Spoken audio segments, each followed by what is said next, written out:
No, I don't care what Yui said. Yui goes home and I fucking tell him to go home. I'm the fucking president. I own that man. Hello there. It's From Software President Hidetaka Miyazaki here, appearing once more on a podcast nobody listens to explain something that you could have Googled. While recording this episode, Sophie and Sin realized that they're fucking old, and some of their references won't make sense to people who don't also remember the Soviet Union. Anyway, I'm here to explain Trogdor, who is a character from the Flash cartoon Homestar Runner. And Trogdor is a dragon who is drawn about 5 different times. They keep changing bits and pieces of him around till it looks nothing like the original, and then they give him one gigantic arm. I'm a fan, but I don't really see the influence on my own work. So with that, welcome to Dark Souls Explained. Fucking really? This shit's 10 years old. Dark Souls Explained. Again.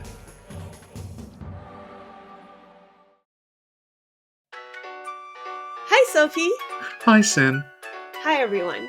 And welcome to the Snack Covenant, episode F2. Press that to save. And today, we're going to be talking about the story of Dark Souls 1. 10 years. What? No. 11.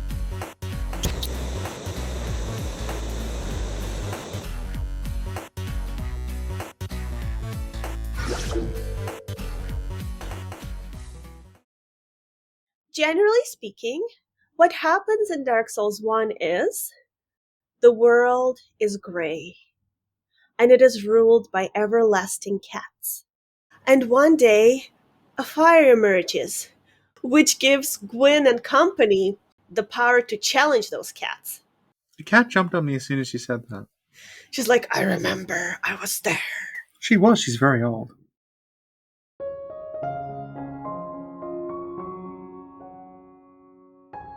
Hi, Sophie here.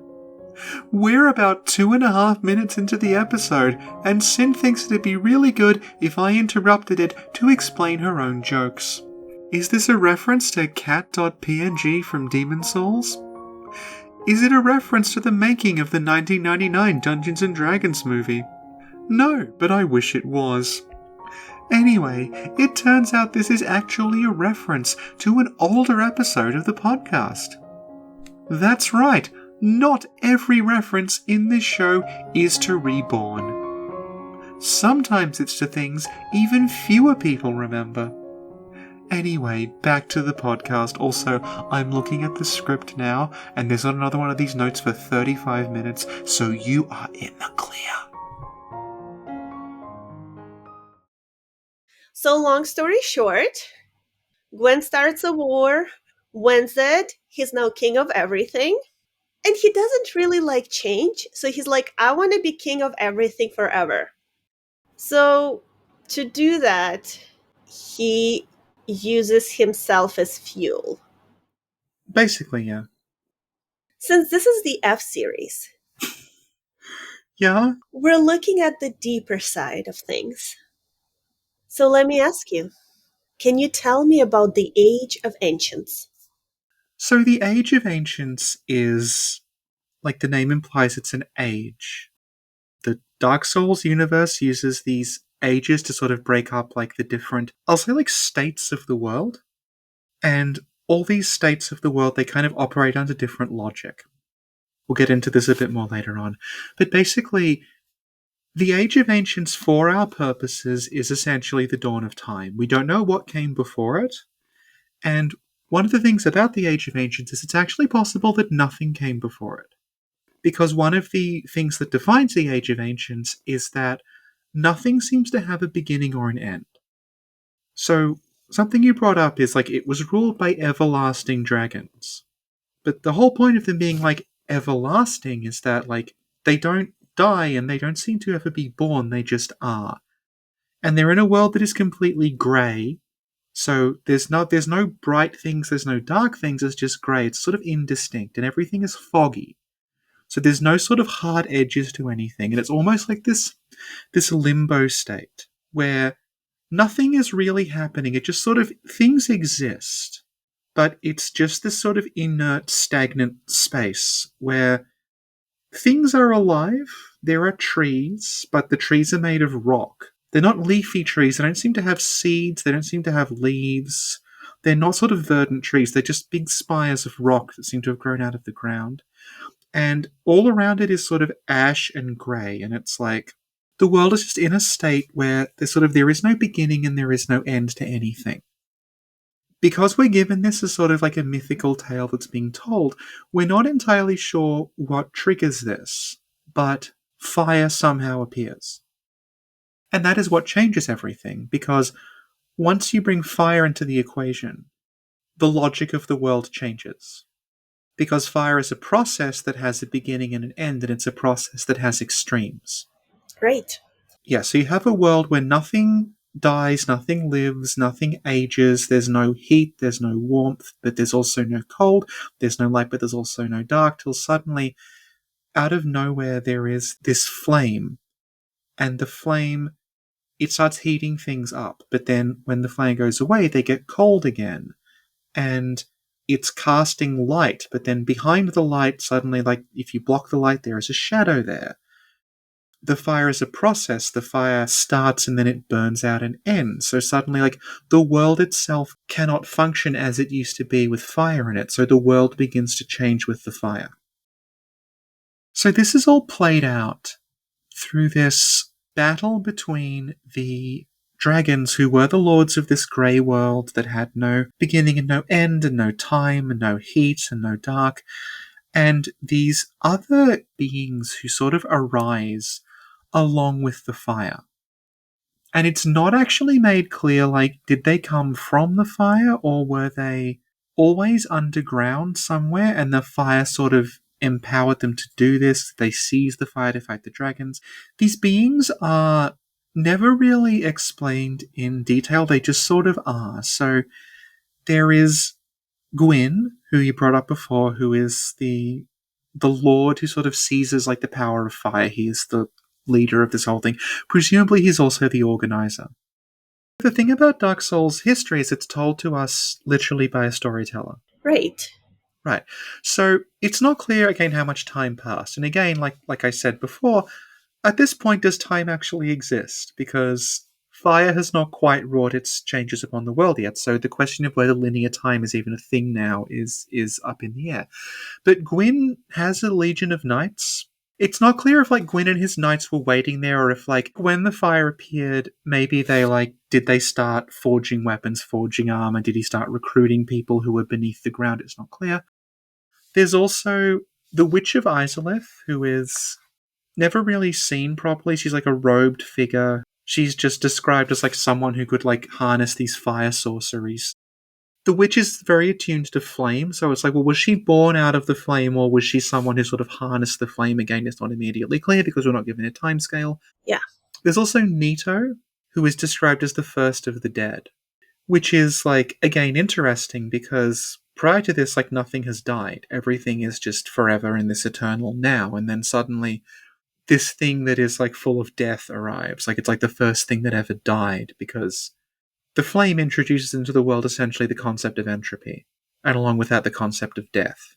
So presumably Nito is actually, like, literally the first thing that ever died. Like, there's something that's obviously hugely significant. And the three of them combine their forces to wage war against the dragons. And they do overthrow them, and they overthrow them with the help of A traitor. a traitorous dragon who is called Seath the Scaleless. And he is really interesting because, true to his name, he has no scales. So we're told over and over again, like, the dragons were immortal because they were rock. They were these, like, rock-like beings. They were covered in stone. So you couldn't really hurt them, but then Seath apparently revealed to Gwyn, like, the secret behind breaking their scales. And like I said, Seath is interesting because Seath doesn't have scales, which suggests that, like, again, we're not given a timescale, but, like, was he born after the fire? He's like the first sign the world is changing, the world is going in a different direction, because instead of having these, like, dragons that are covered in stone, that are impermeable, that are unchangeable, you have Seath, who almost looks like cave salamander or a slug or something. Yeah. He is extremely protean. He doesn't have any solidity to his body. He's just like, he almost looks like a newborn thing. Yeah. He's Yeah. this sort of like sort of very pale, sort of like squishy entity. Yeah. And we learn a little more about Seath like later in the game, but it turns out his motive was basically that like he realized there was something wrong with him. Because he saw all these dragons that could live forever, and he realized that he was mortal and he was going to die one day, and that's sort of what was the impetus behind his betrayal. So, Sophie, Yeah. are you saying the first flame brought with it jealousy? Yeah.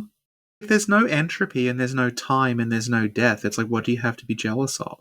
That sounds like such a cool place to live. You're just chilling all the time. Yeah. Well, that's what the dragons thought. Yeah, they're like, "Hey, what's up, dragon? How you doing? I'm good. How are you? Good. What are you doing? Oh, chilling. You? Chilling. Nice. Well, have a good one. Have a good one, like doing what? Chilling." Sophie, earlier you said that this is being retold to us through a storyteller. Yes. So how do we know that the storyteller is painting an accurate picture of the dragon's lives? We don't. What if it was actually like neon lights, fun, parties, cool stuff everywhere all the time? Well, then the fire probably wouldn't have mattered. Maybe it didn't matter. Maybe dragons were like, whoa, we love fire. We have fires all the time. Bonfire, marshmallows, let's go. But Gwyn was always jealous. It's beautiful. Thank you. Am I allowed to go on now? Yes. Thank you. Oh, the F series. So going back a bit, like, to this conflict between the Flame and the world without Flame, the Age of Ancients, we talked about how, like, that conflict is played out as a battle. It's it's sort of dramatized, like, as a war. In the same way that, if you look at, like old mythologies, like, they would talk about things in the world as, like, they would dramatize natural events as though it was, like, a battle between cosmic forces. So, like, like, thunder and things would be like, that's the gods fighting, or, like... Dark Souls basically just doing that literally. We talked about the Flame adding disparity to the world. The Flame brings with it things like, suddenly there are opposites. Like, the world has gone from a world of grey to a world of black and white, in a sense. So this is also articulated, like, in the world that's made literal by what are called souls, and souls end up being the most important thing in the world. So, from the first flame, we get 4 of these great souls. There's 4 sort of like aspects, 4 embodiments that come from the flame, and each of these characters, they seize upon part of it to give themselves the power to fight the dragon. Essentially, the people fighting the dragons, they're actually the embodiments of what the flame is doing to the world. So it's like it's getting these metaphorical things, it's making them literal through these characters. So, true to, like, the flame being a source of division and binaries and things, there are 4 of these souls found, and each one of them is itself like one of an opposite pair. So these pairs are not actually named. The game doesn't give them names, but if you look at how they play out, it's very obvious that it's 2 sets of 2 contrasting pairs. So you have the soul that is governing death, which is Nito, because Nito was the first of the dead. Right. That is contrasted with the Witch of Izalith's soul that seems to be governing life, because she has the ability to create this new flame. When you encounter her, there is all this growth around her, things like that. And then you have Gwyn's soul, which is governing light. It's not light in the sort of, like, heavenly light sense, although it kind of is, but it's like, it's light that comes from the flame, but it's also light that comes from the sky in the form of lightning. So Gwyn is this sort of, he's a very Zeus-like figure, aesthetically at least. He's this sort of, like, lightning god. And he's all about, like, heavenly thunder and heavenly lightning, but also, like, the flame that is sort of sustaining everything through the light. Mm-hmm. And then there's this 4th one. And the 4th one is interesting because it's not used to overthrow the dragons. And the 4th one is the Dark Soul that the game is named after. So during the period where these souls are becoming manifest through these characters, the dark soul is not manifested through a single person. It's spread among what the game is calling, like, it calls them in English the furtive pygmies.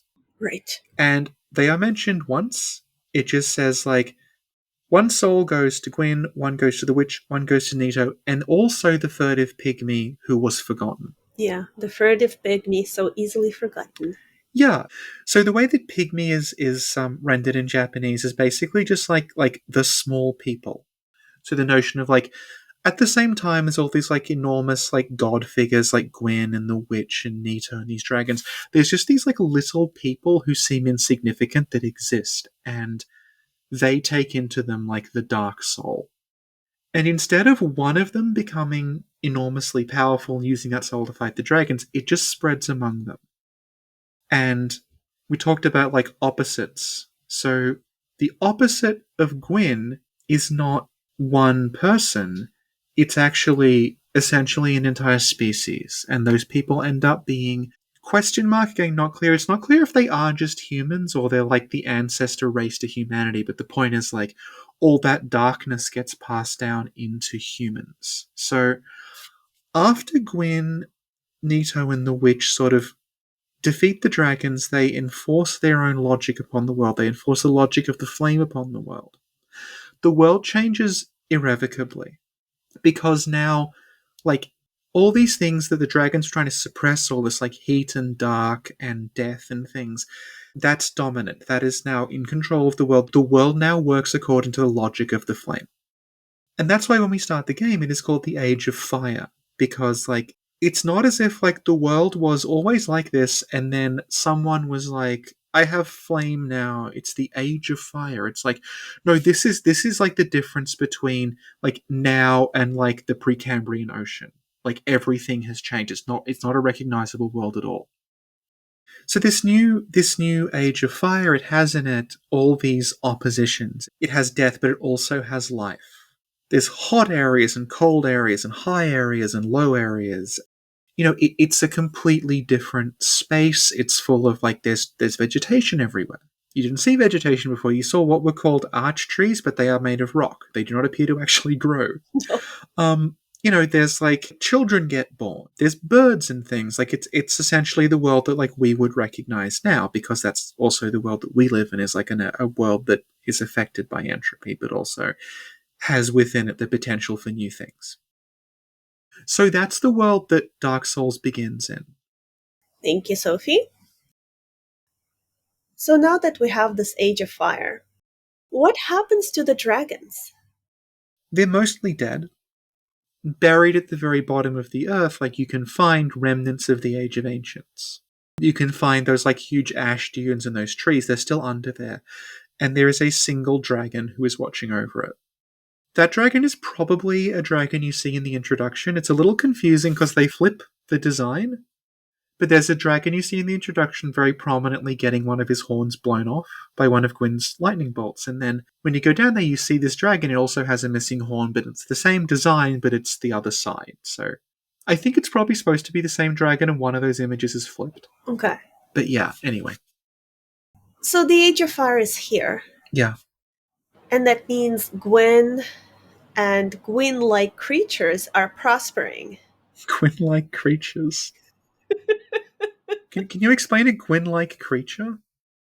Gwyn-like creatures like Guinevere, Gwyndolin, Gwyn-Leonor, Gwynorshka. You say that now, but Elden Ring is like Godwyn, Godfrey, and Godric.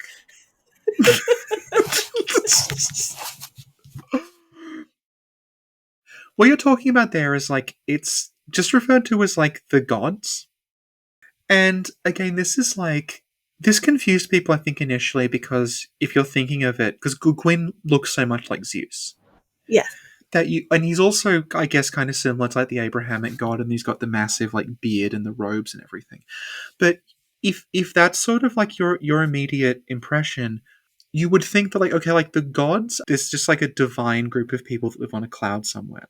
But the gods are a little confusing. It looks like it is basically just Gwyn's bloodline. Gwyn is like, despite being called a god, like Gwyn is a flesh and blood creature. He's just a very, very powerful person. And his descendants and his family and everything, they all have a fragment of that blood in them, a fragment of like the power of Gwyn is sort of passed on to them. So there's this ruling caste, which you mentioned. So you have like Gwyn, and then you have like his daughter Guinevere, his son, who his name is erased from history, which we'll get into later on. And then Gwyndolin, and then you have like Yorshka and Filianor later on. Yeah. And then there's all these other gods that are mentioned sort of on and off, like Old Man MacLeod and Flan and Velka. Velka. Well, Velka's interesting actually because Velka is a god who is talked about as if she is something else, as if she's an outsider figure. She's like the black sheep of the family. But it's not clear if she's even part of the family is the thing, because like we brought up this before, but all these people, they just sort of appear. They're not given a point of origin, they just are there when the flame is there. It's like I was saying, it's not clear if like they were waiting for the flame and they seized it, or if the creation of the flame, like they were just born from it somehow. It's interesting because, yeah, I don't think everybody in the Dark Souls universe, when it comes to gods, are literally related by blood, but they all seem to be part of this one dysfunctional extended family. Yeah, something like that. And you mentioned Gwyn's son who's erased from history. Yeah. Are we talking about Solaire? No. Who are we talking about, Sophie? Wait, he doesn't have a name, that's the whole point. No, his name is the Nameless King. Well, we haven't brought up the mother. There is no mother. This is another interesting point that like Gwyn has all of these children, but there's no like he doesn't have if he's Zeus, like there's no sort of Hera equivalent. He doesn't have a wife who's like mentioned. So the implication is like he is either like because he's this divine thing, like children just exist. He's able to create children somehow, or he is having children by a series of different mothers.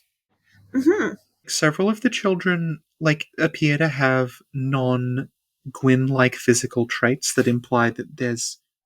You're right. Oh my god, Sophie! Yeah. Several of the children are literal dragons.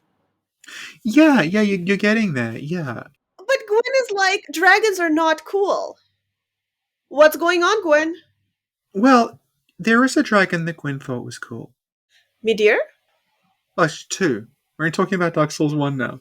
Oh my god, Sith. That's right, yes. He makes Sith the Duke. Yeah. Yeah, that's right. Yeah. So, like, but there's also this question of, like, when someone is Gwyn's child, like, does that mean there's actually a direct blood relationship, or does it mean that, like, they're part of the extended family of Gwyn? Blood relationship. No, I'm saying it's not explained. No, I'm saying I decided. Okay. Well, that's simple then. Okay, so Gwyn fucked a dragon and the kid was Yorshka. Yes. It wouldn't be the first time, because we have Gwyndolin. Gwyndolin is interesting. Gwyndolin is my favorite. Yeah, it's my favorite too. Yeah. They're so responsible. Yeah. Literally, father goes to burn himself on a stake, Nameless King leaves, sister fucks off with Flan, Gwyndolin's like, so I gotta run this thing on my own? Yeah. And the plan Gwyndolin comes up with is brilliant. They're like, okay, I'm gonna make a giant waifu. And the prophecy is gonna be okay, everyone. Why do you love Gwyndolin? Well, as you pointed out, Gwyndolin created the first HoloLive VTuber of Guinevere. Thank you, Sophie. So, Sophie. Yes. Why is Gwyndolin important? Right, so we talked a lot about, like, the first flame being very binary, like it creates these extremes of, like, heat and cold and everything. But the thing about Dark Souls is, like, when that game starts, those extremes have started to break down. So, this is going to go into, like, the whole rest of the story, but whatever. So, our character, right, they're undead. They're not dead, they're not alive. But the game has said, like a couple of minutes beforehand, oh no, life and death have been introduced into the world. But then when we start, we're not governed by life or death. So, like, we're getting to this point where that is starting to break down, and like the characters talk about time within Lordran, where the game is set, is they say convoluted. The flow of time itself is convoluted. Thank you, Soler. Time itself is convoluted.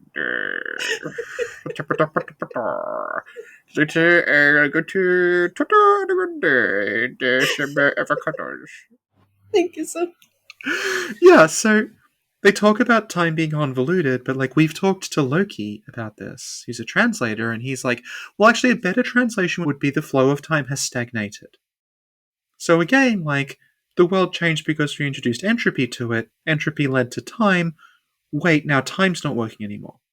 Uh-oh, somebody messed up.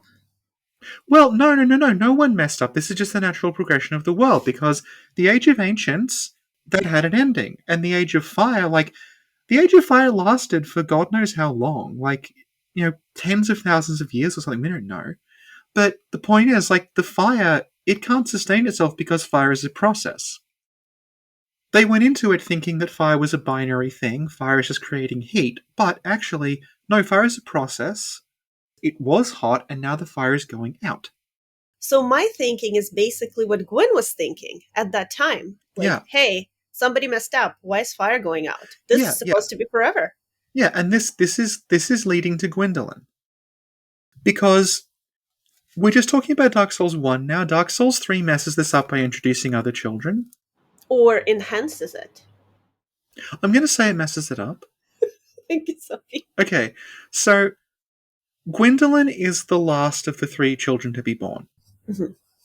So Gwyn has 2 kids before that.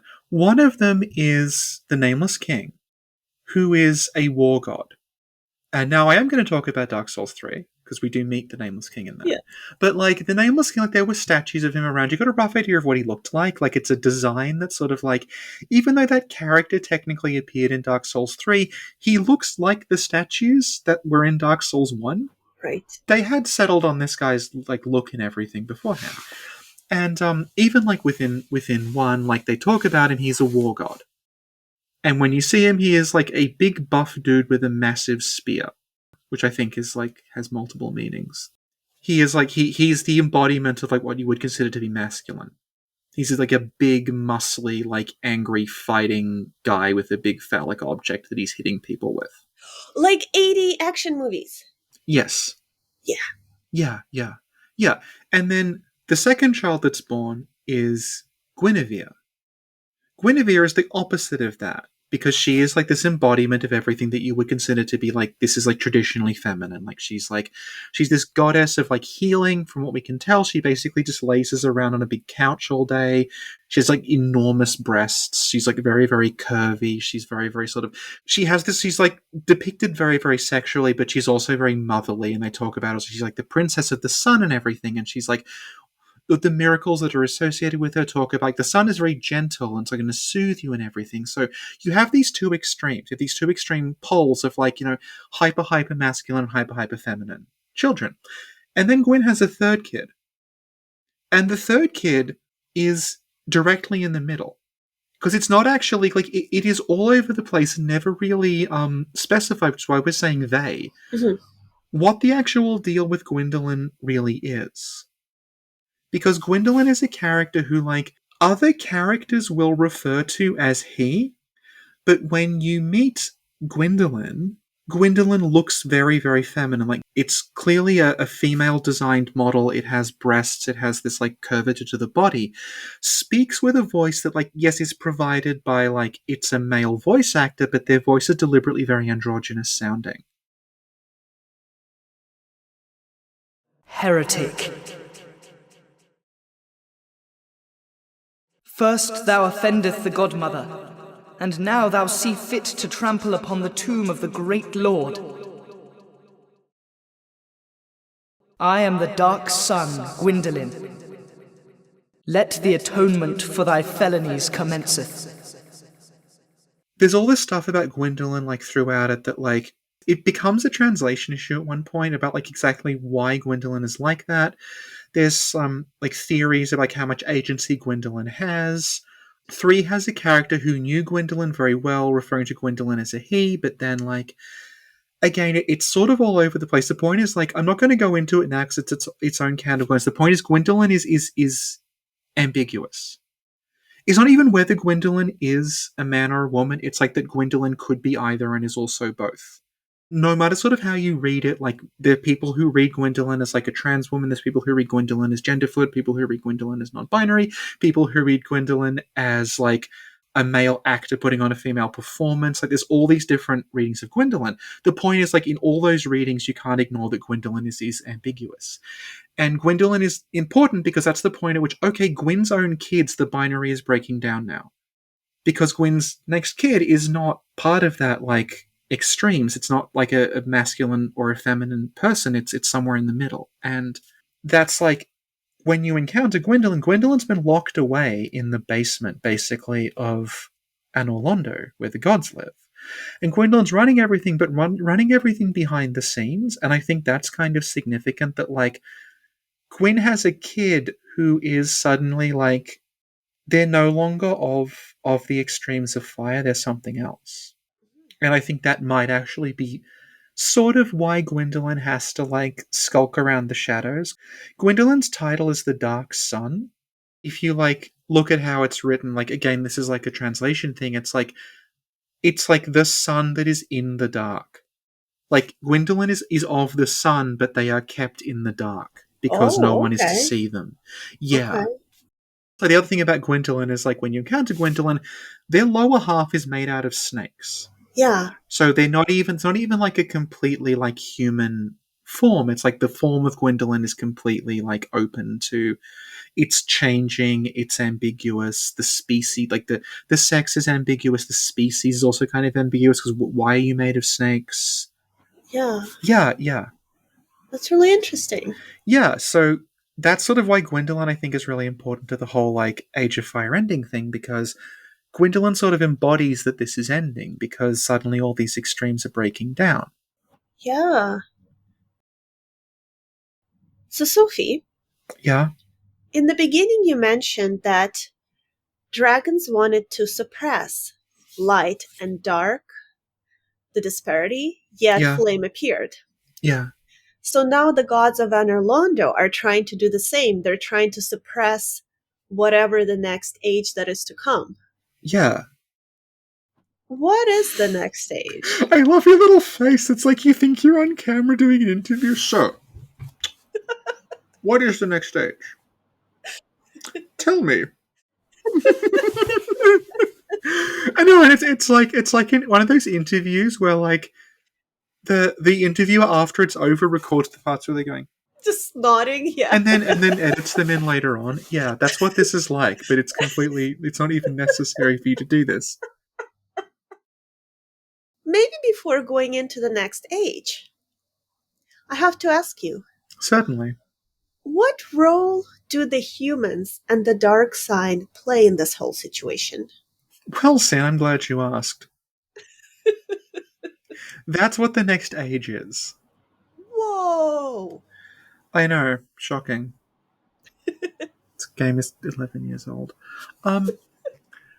So Dark Souls 3 is basically like dedicated to setting in stone and just writing down like without ambiguity, like, okay, this is what was happening in Dark Souls 1 in case you missed it, sort of situation. So, what has happened, which is like this is in Dark Souls, but it's explicit in Dark Souls 3, is that Gwyn notices that, oh, okay, my opposite is an entire species of people. And one day one of them will take me down because one of them is my opposite. But at the same time, like, he is described by a character that we meet who was around at the time called Karth. He is described as like, okay, Gwyn shepherded the humans. So Gwyn presents himself as this very benevolent ruler. He's like a benevolent sort of father figure to all the humans because Gwyn is frightened of humans collectively. He's not frightened of one single human because he knows that within them, that dark soul that will one day usurp him is inside the humans. So, when the Age of Fire starts to end, which is the start of the game, the fire starts to burn out. Yeah. Humans start noticing, oh, these weird burning circles are appearing on our skin. What's up with that? Yeah, what indeed is up with that? So that turns out to be, that is a brand that Gwyn put on the humans. That is some of Gwyn's fire that he's shoved into people, and he's made a little sort of tattoo thing. So every time the dark starts to come out, the fire burns it away. Mm-hmm. So there's this constant opposition in the games between things that are fire and things that are dark. Mm-hmm. We meet a lot of dark aligned things later. There's times and places where like the dark sort of starts to take over, and like Ulasil and the Abyss, where we start seeing these people who are like consumed by this weird stuff growing out of them. Yeah. And they all die really quickly to fire, and fire actually frightens them. They'll like start spasming and things if they get fire on them. So Gwyn is applying that logic. He's saying, okay, well, we'll stick some fire in the people. So every time, it's like a vaccine. Every time the dark starts to come out, it gets burned away again. So that brand is something that our character has on them. Because as an undead, as someone who is starting to like break through that binary, someone who is no longer alive or dead, the dark soul is starting to come out again. So throughout Dark Souls 1, there's two states our character can be in. We can either be in human form, or we can be in what's called hollow form. And hollow form is basically like a weird, desiccated zombie thing. And the way in which you become human is that you have this thing called humanity, literal item called humanity. You throw that into a fire, and that burning up makes you a human again. As the game progresses, you gradually find out, oh, this humanity stuff, this is actually the Dark Soul. Mm-hmm. And it's spread all the humans. We have all this humanity in us. That's from our like distant past ancestors having the Dark Souls being passed down to us. And the way in which you attain human form is you burn that. You don't actually take it into yourself. You're not actually, I'm going to grasp my humanity and hold it close and become a human. You throw it into a fire and burn it up. And the act of the Dark Soul being destroyed is actually sort of what makes you a human being again. Gwyn is basically conditioning you to take the thing that makes you like human and powerful and throw it away and burn it to get human again. Again, it's further expanded on in 3, where like your character in 3 behaves differently, but the way that you sort of unlock your true power is to willingly hollow yourself. Yes. And the hollow is sort of described as like, that's kind of the true form of people. Question mark, because it gets a little more complicated later on. But like, there's this notion of like, well, actually the human form that you have, that's something that was imposed upon you. That's not really who you are. And again, that is the sort of thing that is cropping up like as this world that is very, very binary is breaking down. It's like, actually, wait, what if the thing that we think of as human isn't actually human? If it's something else. So, oh god, like, it's complicated. It's complicated. It's complicated. And this is something that's also developed in Dark Souls 2 through the characters of Uldia and Vendrick, who will talk quite openly about, you know, the Lord of Light being Gwyn. Like, Gwyn banished the dark, and then after the dark was banished, like, humanity, meaning like the things that came from the dark, they just sort of assumed a shape, but that's not our true shape. Like, the true nature of humans is not what we see. It's actually something else, and that's being denied to us by the logic of the world of fire. Right. And there's NPCs throughout the series, usually hard to find ones. Like Karth in Dark Souls 1 is the major one, but then you also have like Yuria of Wandor. Uldia again, who's not necessarily like, he's not dark aligned, but he's sort of like getting you to question this stuff. Right. Yeah. So what is happening in 1, going back to 1 again, is that as we are dying and the humanity is starting to like manifest, it's being burned away by this brand that's upon us. So that is why our character in Dark Souls, suddenly we have this brand upon our skin. It was put there by Gwyn. Not literally. He didn't literally go up to us and brand us. But in the distant past, like, Gwyn sort of branded humans with this flaming thing. And that is the dark sign. And that's essentially how our character functions. And that's... Thank you, Sophie.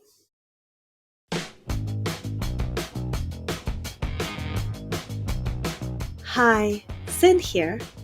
Sophie didn't really talk about Filianor and Yorshka when talking about Gwyn's children. That's because Filianor didn't exist in the Dark Souls 1 timeline, and Yorshka is unnecessary in every timeline. Back to the podcast. So, Sophie. Yes. The Age of Fire is fading. Yeah. Boo.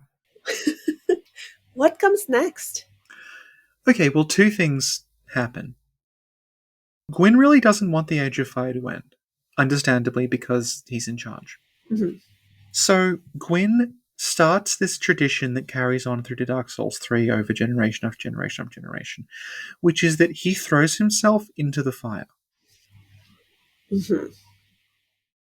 If he becomes fuel for the fire, then it will keep burning. So he throws himself in and he just burns himself up. So when you finally meet him, he looks like he's just been burned up. He's like a weird sort of like charcoal mummy that is staggering around. I guess it's worth pointing out here that, like, a lot of people think that when you meet Gwyn and he's all messed up, that's because he hollowed. But, like, Gwyn can't hollow because Gwyn's not human. Only humans get to hollow. Because that's the true shape of humanity sort of asserting itself. So Gwyn throws himself in the flame, burns up, and then they start this ritual, this tradition that's going to go on. We're actually the first person to do it in Dark Souls 1, and then by like 2 and 3 it's been going for God knows how long. That you send an undead, us, on a pilgrimage to where the fire is. And you say that, like, it's your destiny to inherit Gwyn's power. Like, you're going to be the new lord of everything, depose Gwyn. When they get there, instead of, like, actually becoming the lord of everything, it's, okay, now you throw yourself in the fire to keep the fire going. It's this continuous, like, sacrificial rite of, like, throwing people in this fire, throwing them, but, like, telling them that it's necessary, it's for their own good and everything like this, to keep Gwyn's Age of Fire going. And, again, like, this cannot continue forever, and by the time you get to Dark Souls 3, they have been throwing people in the fire so often that they run out of people, and they need to throw even more people in the flame until eventually, like, they just start getting bits of ash to come back to life to throw them in the flame. Yeah. And it reaches a point where it's like even that doesn't work, so they start sending people. Your character's goal in 3 is to go out and find people to come and throw themselves in the fire because you can't do it. Yeah, it's not sustainable. No. It's a little disturbing, Dark Souls 3. You show up in a castle, there's like 2 people there, and they're like, what do you want? I want to throw you in the fire. And they're like, well, I don't want to be thrown in the fire. And you're like, well, you're gonna be. But it's actually, like, from Gwyn's point of view, it's a reasonably clever idea, because it means, like, any human in whom, like, the dark is manifesting, who is sufficiently powerful, is going to end up throwing themselves in a fire. Yeah. Thus removing a potential challenger to the Age of Fire. Yeah. After this happens, like, Gwyndolin sort of maintains this illusion that it's kind of all fine by creating this, like, illusory people, an illusory goddess in Gwyn's old capital. It's important to say that, like, if this is the first time you've played Dark Souls, you won't know the whole, like, Gwyn burned himself up in a fire thing. Like, that's actually dropped on you later on. You're told that you're going to succeed Gwyn, and, like, go to Gwyn's capital city and meet Gwyn's, like, goddess child, and you'll go on this pilgrimage, and then it's dropped on you at the very, very end. Like, oh yeah, by the way, so the way you'll succeed Gwyn is kill him, which you haven't really, no one's mentioned that, I think, really before. It's sort of like, yes, now you're going to have to kill him. Yeah. And then only after you kill him is it dropped in that, oh, so yeah, now that you've killed him, you have to go in the fire. And you don't have a choice. You just catch fire. Like, the second you touch that flame, you burn up. And Yeah, you'll only know, like, the way out is, like, there is another way out of that, which is to just walk away from the flame. Which is, it's not a choice you're given in, like, a prompt. Like, you actually just have to walk the character away from the flame. That's really interesting. Yeah, and if you do that, like, suddenly all the things from the dark arise, and they say, "Oh, you're back.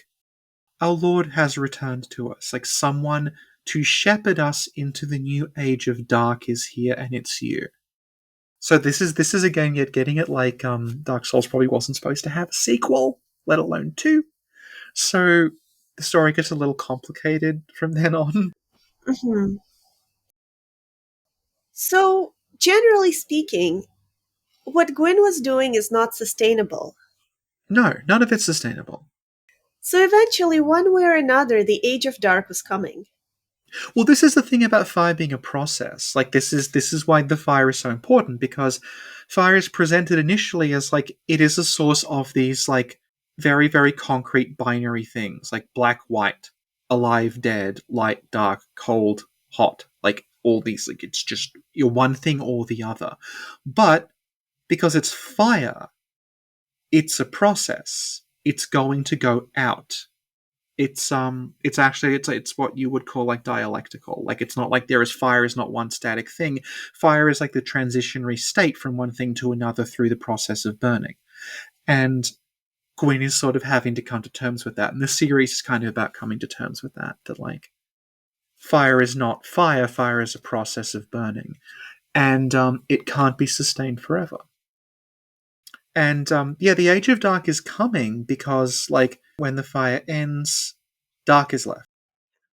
It's like, I brought this up before, it helps to not think about, like, the ages of the Souls games as, like, different kings are in charge. You think of them more like, like going from dinosaurs to humans or something like that. Like, that's the radical shift that happens. So going from fire to dark is just like, when the world changed, like, it's changed in our own history. So, like, life on Earth begins in the sea. And then the plants that evolve in the sea, they start spewing out oxygen from all the waste products they're taking in. The oxygen ends up making the surface of the Earth radically different, which allows, like, other creatures to live on the Earth. So it's like that. It's like, it's just a process. It's just happening. So the Age of Dark is like, it's inevitable because the fire is going to go out, and dark is what happens when there's no fire. But, like, this is again going to 3. Like, one of the things 3 does is 3 is like, well, what if, like, it gestures toward these things and never really pays them off, but it's like, what if we could envision something that wasn't the Age of Dark? What would happen then? Right. It's like the most interesting one of them is Aldrich. Aldrich is, like, he's kind of underdeveloped for a character that is that important, but, like, it gestures toward this, the notion of, like, what if there was another way out of this fire-dark binary where if you just destroyed all the dark stuff as well, if you just sort of, like, reduced everything to sludge, you wouldn't have an Age of Fire and Age of Dark, you would have what Aldrich is thinking of the Age of the Deep Sea. The notion that, like, you could sort of change the course of history and just have everything as this sort of massive primordial ocean. So Aldrich wants to sort of go back to the way things were during the time of Ancients, kind of? Question mark? Because I don't think Aldrich wants dragons. Okay, this is the thing about the Age of Ancients, right?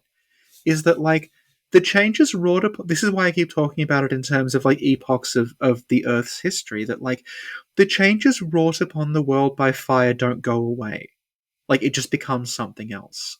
When you think of the dragons, like, the dragons are made of rock, if you imagine it as, like, you get clay, you put clay in an oven, it comes out again, it's fired. It's not going to go back to being malleable clay again. So, if you think about, like, the dragons are rock, if you think about them as, like clay, like, you put clay through an oven, comes out the other end, you subject it to fire, it comes out the other end, it's not going to go back to how it was. And again, like, fire does this to rock as well. You can vitrify rock. You can, like, if you subject rock to heat, it'll change its molecular structure. It'll, like, become glass-like, things like that. So that's what happened to the world. So it can't go back to that. Or rather, like, it maybe could go back to that if you had another, like, half a dozen ages to just reset everything. But Dark Souls 3, again, seems to suggest that could maybe happen if you just burned everything. Because there's this big focus on ash in Dark Souls 3. And I think what that's maybe getting at is like, if you just burned the whole world down and just ash was left, the ash would be inert. So you would sort of go back to how it was. Well, the painter girl does talk about the world rotting and burning Yeah. it down to create a new one. Yeah. And we don't actually know what the new world is going to be like. It's the age of paint happens. Thank you, Sophie. She does say it's going to be a dark and cold place or something, but we don't really know. No. But like it's also kind of not clear if like what she's creating through the painting. I'd love it if like someone actually didn't know the plot of Dark Souls and they're listening to it, and then we get to this point. It's like, so when the girl is painting the new world. Anyway, so like when she does she paints the new world, like the way in which painted worlds are working in Dark Souls is like they're just in the regular world and you go into them. It's like a parallel universe sort of deal. Yeah, Yeah. So it's entirely possible like she is painting a new world that is self-contained. It's not like the world of Dark Souls will continue to rot and change and become something else, and the painting will just that's like off to the side. She's painting Elden Ring. I was half expecting that. I'm not joking. I was half expecting, like, when she's like, Michael Gale's taking the paint to paint a new world. I thought it was going to be, like, she would mention something about, like, the successor to Dark Souls.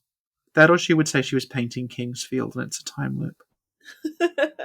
Toward the I was sort of, like, on edge expecting it to be like, and I'll paint it. It'll be a field fit for a king. Oh, that would be cool. No, it wouldn't have. It would have been annoying. But then, turns out, Sophie, there's a DLC inside the DLC. Oh, there kind of is, because, like, they connect. No, I mean, you go in the painting and Kingsfield is there. I mean, Kingsfield, like, the entire of Kingsfield could, like, fit on...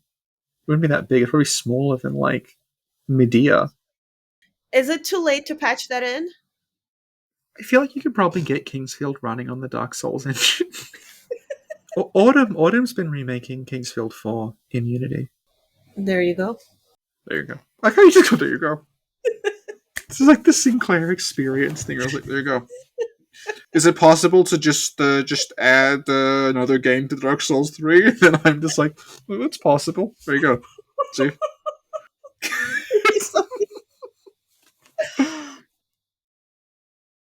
So I want to ask you something. Certainly. There is the Age of the Ancients. Yes. Established this an hour and 40 minutes ago. They're trying to suppress whatever's coming next. Fire appears anyway, and we have the Age of Fire. And then the gods are trying to suppress what happens next. But it happens anyway, and there's the Age of Dark. Yeah. What would the Age of Dark be like? How would it be different from the previous ages? Well, we get little like hints of what it might be like in areas where like the dark sort of manifested and took it over. One of them is Ulasil. Ulasil was sort of, I think, Gwyn's wake-up call that like the dark wasn't going away. And Ulasil is a city that's like, it's before our time. We visit it, but we visit it through going back to it. It's not still around.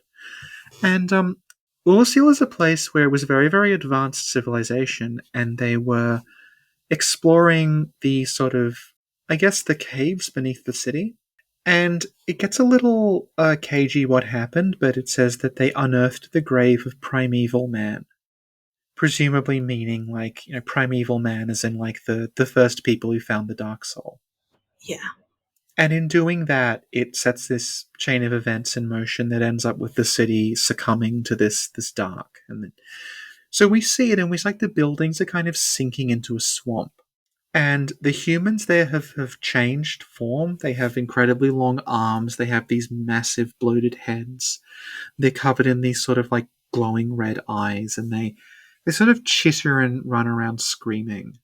But at the same time, they seem to have like they're not sort of reduced to an animal state because they still have like there's like sorceries and things. The person who sort of seems to have gotten the full brunt of that Dark Soul becomes someone who still has humanity in them. I mean, like lowercase h humanity, not the goo. But like they experience like loss, like they're driven by this like desire to get a pendant that they lost back, and they kidnap this woman. Presumably they have some sort of like feeling for her, maybe not romantic, maybe there's something about her. There are wizards still in Ulasil who behave like a human does, like they can cast spells, they stand upright. So even though the city was destroyed, like the sort of primal state of humanity is there. A good comparison is Bloodborne. Ulasil is actually very close to Old Yharnam in Bloodborne. The way that it's a ruined city that you traverse via the rooftops. Like the way in Old Yharnam they have like humans have regressed to a beast state. Right. Sounds like, oh, they're monsters, they're just going to go around killing each other. But when you go there, like they're mostly just sleeping. Some of them have a ceremony. That's what I was getting at. Yeah, like the first ones you meet, like they'll be aggressive if you go up to them, but they are just sleeping. Like they sleep and they sleep next to each other, and they're like when cats sleep in a pile. It's like that. They're not like destroying the place. They're just sort of like they're just like an animal would behave. They're just sleeping, and then you find a whole lot of them in a church, and they're actually conducting a ceremony. And like they're standing in a circle and they're worshipping, and there's actually like this one in a robe that is clearly leading like the ceremony. So they've regressed to like what it's calling an animal state, but they still maintain like there's a culture there, there's like an intelligence there that's just maybe not something that you recognize as human, but it's there. Yeah. And that's sort of what Ulasil seems to be. Like we get similar things happening in Dark Souls 3 where like people are transforming into butterflies at one point. Yeah. People transform into snakes. Into angels. Into angels, yeah. And this is all, again, like, this is achieved through things bursting out of their bodies. Yeah. The reason it's able to do that is that brand that Gwyn put there is going away. So suddenly that thing that was keeping the Dark Soul in check's not there anymore, so humans are just, like, warping and changing into these other forms. So we never get a real look at, like, what the Age of Dark would be like, but it would be something radically different. I think Dark Souls 2, as much as I think it's the best one, is sort of at fault a bit here because it sort of suggests that there's like it goes like light, dark, light, dark, light, dark, that like it's almost like the Force in Star Wars, where it's just these two opposites that are in conflict and like sometimes one wins, sometimes the other one wins. But like the notion of light and dark as forces as eternal forces in conflict is not what it's getting at in the first one. It's like it's just a process, like the light is on, eventually it'll go out. And then it won't be like, oh, the dark has won, the light must re-emerge. It's like, well, the dark won, so something else will happen. Thank you, Sophie. Thank you, Sam. Now, once the Age of Dark fades away, what comes next? No one knows. Tell me your best educated guess. Maybe it will be the Age of the Deep Sea, because Ulasil is kind of sinking. Okay, yeah. Yeah. The Age of Poisonous Swamps. Well, the Age of Dark kind of looks like that already, because there's a lot of poison swamps.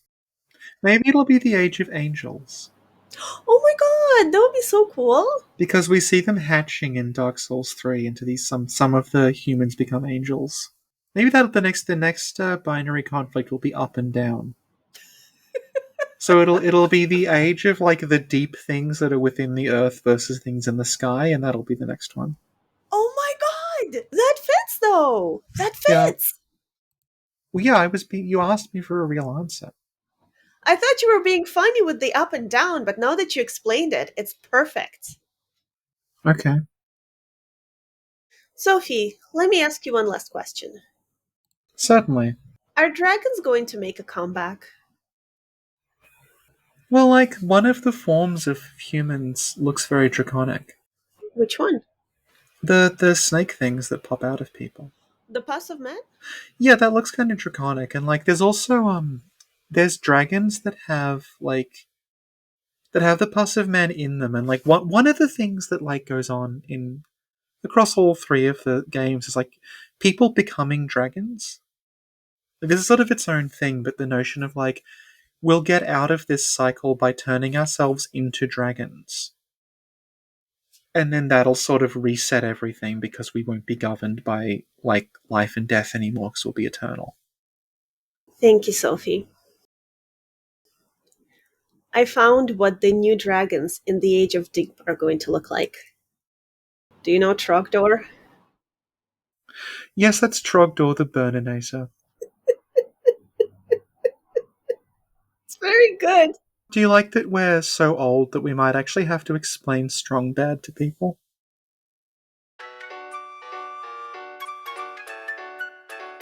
Sophie, do the outro. That was the Snack Covenant F-Series. F2, but Sin has quite ominously titled this recording F002, which implies at least 98 more. Thank you, Sophie. I don't know where this is going. How many have we done? 500 of these we've recorded. Over 500, and I don't know. Just endlessly remaking the same thing. The age of remakes. Isn't that now? He's afraid of Ghostbusters Afterlife. He's afraid of Jurassic World. God, there's a whole trilogy of these. Terminator Genesis. I'm sure there's been another one since then, but what was it? Dark Fate? Alien Covenant. And thank you everyone for listening. Footloose remake. See y'all next time. Bye-bye.